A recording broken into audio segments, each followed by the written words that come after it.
E por fim, então, quando Satanás percebe que não está funcionando o seu modus operandi com Jesus, ele dá a cartada final. Ele dá a cartada final. E aí, as pessoas às vezes discutem, mas os reinos do mundo são de Satanás para ele dar a Jesus? E desde quando Satanás tem alguma preocupação com a verdade? Satanás vai te prometer o que ele não pode dar, porque ele não tem compromisso nenhum com a verdade. Quem tem compromisso com a verdade é o Senhor Jesus. É por isso que Jesus diz assim: conhecereis a verdade e a verdade vos libertará. Porque o diabo ele oferece o que for para te tentar. E ele tem algum compromisso com cumprir? Não, porque ele é mentiroso. O próprio Senhor Jesus diz que ele é mentiroso e pai da mentira.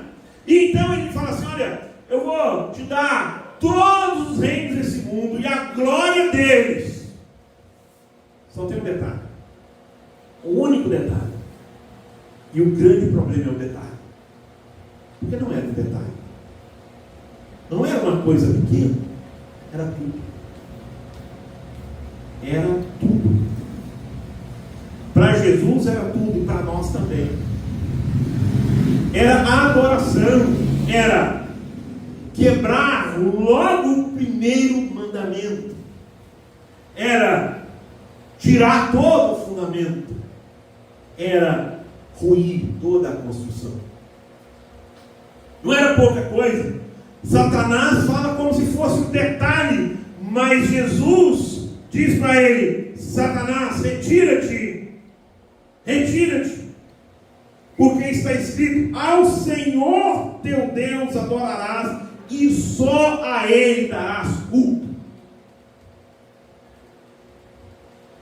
Nós não podemos aceitar nem dar culto a alguém que não seja Deus e nem receber culto de ninguém. Porque nós também às vezes amamos receber culto. Quando as pessoas chegam elogiando, eu tenho uma dificuldade muito grande com elogio. Eu fico todo sem graça quando a pessoa chega me elogiando. Eu tento canalizar e dizer assim: a glória seja do Senhor. Mas eu tenho uma dificuldade tremenda. Você já deve ter visto, quando você chega falando assim: ah, pastor, o senhor fez bem, isso assim, assim. Eu fico meio sem jeito, porque eu tenho medo de estar buscando uma glória que pertence ao Senhor. Eu sou servo. Eu fui chamado por Deus para ser servo. Você foi chamado por Deus para ser servo. E o servo, quando serve, fazendo aquilo que é ordenado para ele, ele deve olhar para si mesmo e dizer: Deus, o Senhor seja glorificado, porque eu só fiz o que era minha obrigação. Mas Satanás, ele tenta Jesus dizendo: olha, eu te dou tudo. Se ele podia, se ele não podia, se era dele, se ele tinha poder para isso ou não, não importa. Ele não precisa prometer aquilo que ele pode dar. E ele não se preocupa em te prometer aquilo que ele pode dar. Ele se preocupa em te tirar do caminho, só isso. Em dividir a sua prioridade, em falar para você que você é aquilo que você não é, ou para você fazer aquilo que você não deve fazer. Só isso. O objetivo dele não é cumprir o que promete, é te enganar. As pessoas lá, há muito tempo atrás, a pessoa perguntou assim: pastor, o senhor crê no diabo? Se não creio.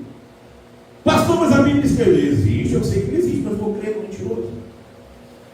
Eu sei que ele existe, a Bíblia diz que ele existe, mas não podemos dar crédito a ele, porque ele veio para roubar, matar e destruir. Quem veio da vida e vida em abundância é Jesus. Satanás, ao prometer tudo a Jesus, ele queria uma única coisa, mas era mais importante, era fundamental. O nosso culto, a nossa vida tem que ser devotada totalmente ao Senhor. É por isso que o primeiro mandamento é esse: você não vai ter outros deuses diante de você. Você não vai fazer outros deuses para você, figurando de qualquer forma. Porque quando Jesus foi questionado qual era o maior mandamento, ele diz: amar a Deus sobre todas as coisas. Isso inclui adoração.